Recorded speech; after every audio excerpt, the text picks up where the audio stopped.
Here's a 1987 ICP air conditioner.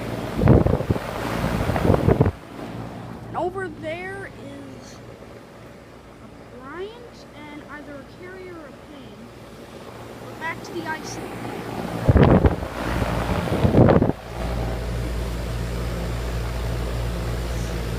Oh! That's not good. It's so frozen.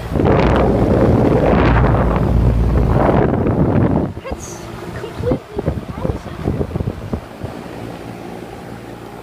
That's a problem. The entire suction line is frozen. Frozen solid. That's something you don't see every day. So yeah, 1989 ICP air conditioner, completely frozen, except for the coil, but yeah. Hope you enjoyed the video.